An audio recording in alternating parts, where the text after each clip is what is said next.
une autre histoire de la ville. Roger Siffert, vous connaissez? Oh là là, vous êtes acclamé, hein? Attention, hein? Il est troubadour régional, chanteur, conteur, choucrouteur. On peut dire ça comme ça? Non, c'est pas choucrouteur. Je m'occupe du théâtre de la choucrouterie, qui est notre théâtre dans une usine à choucroute. C'était pour rire. Vous êtes bouffon? Bouffon et saltabanque, et fier de l'être. Alors justement, on a choisi un conteur pour nous promener un petit peu dans l'histoire de la ville, puisque Strasbourg, c'est un immense carrefour depuis toujours. Le mot Strasbourg, c'était Strauss-Pourrir, c'est les gens de la route. Et les premiers mots de Strasbourg, c'était toujours, ça signifiait toujours le carrefour et la route. Je crois que c'est une vieille dame, Strasbourg. Pour moi, Strasbourg, Pourquoi c'est... vieille? Parce À qu'elle cause a de son elle a plus de histoire. 2000 ans, mais elle est splendide, c'est la plus jolie. Je crois que c'est féminin, Strasbourg, pour moi. C'est vrai, Patrick? Féminin, elle est trop belle pour être un homme de toute façon. Oh là là!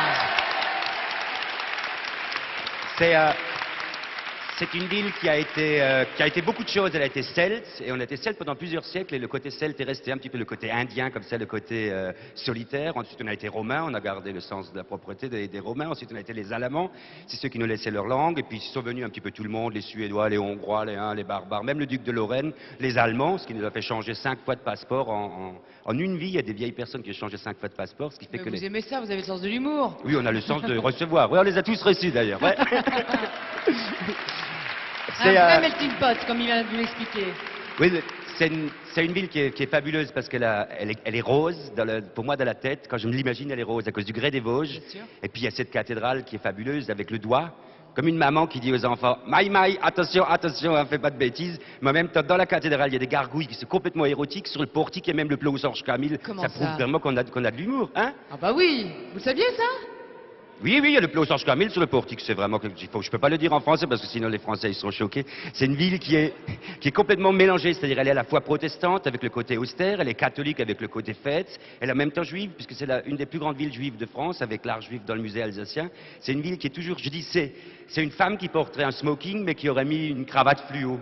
Ou c'est une femme le lendemain qui porterait un blue jean mais qui aurait mis un col cassé. On est toujours mélangés, on est toujours les deux en même temps. C'est une ville conservatrice, toujours avec l'histoire dans la tête. Faut pas oublier que on est français que depuis 1681, donc on a un tas d'histoires dans notre tête. Et après, ça a été allemand, français. Allemand, français. Je veux dire, à la fin, on savait même plus ce qu'on était. Je veux dire, ça devenait très compliqué. Mais on a trouvé. Oui, non, on a trouvé pour les Allemands parce qu'ils viennent souvent chez nous, les Allemands. Ils viennent, mais on les reçoit par marque d'amitié. Hein. Alors, on a trouvé comme ils viennent très souvent dans les supermarchés, on passe l'hymne national allemand, comme ça ils se mettent au garde à vous, et les Alsaciens peuvent aussi passer à la caisse de temps en temps. On a résolu le problème, là. Ça ne sait pas. Oh, finalement, vous avez le meilleur des Français et le meilleur des Allemands. On est en stéréophonie, alors on prend le meilleur des deux. On a deux bras, on a un bras pour taquiner les Allemands, un bras pour traire les Parisiens. On est complètement au milieu, on a le cul entre deux chaises, si vous préférez. Et surtout, on est la ville... pas, mais enfin, c'est comme vous pensez. Si. On est la ville la plus drôle du monde. Si, les statistiques sont quand même en faute. Mais on a un humour qui est différent. Et c'est un humour qui est très très difficile à comprendre. Mais c'est ce que Patrick Baudry disait tout à l'heure. Oui, c'est un humour spécifique. Oui, mais il faut l'arrêter, Caroline, parce que Strasbourg a 2000 ans, alors... Oui, je dis juste encore quelques petits trucs. Par exemple, l'humour alsacien, c'est pour dire comment on dit en alsacien, excusez-moi madame, je suis vraiment désolé, je vous ai marché sur le pied. Nous on dit hop là, ça nous fait mourir de rire, mais ça fait pas rire les autres, c'est certain. On est la seule ville de France qui a eu le premier adjoint au maire pendant 20 ans qui était cabarettiste, qui était au théâtre. Imaginez Chirac le soir, là dans un caveau pour faire des sketchs. Ce serait piquer tout le boulot à On ne l'époque. connaît pas la vie cachée de Chirac, peut-être que tous les soirs. C'est une ville qui est drôle. À partir de demain, on fait un marathon de la blague. L'an dernier, on a raconté en 39 heures 3023 blagues. Ça fait du 70 blagues à l'heure. On est la ville la plus drôle du monde, si c'est vrai. Et une femme, attention, à la tête de la ville. Ouais.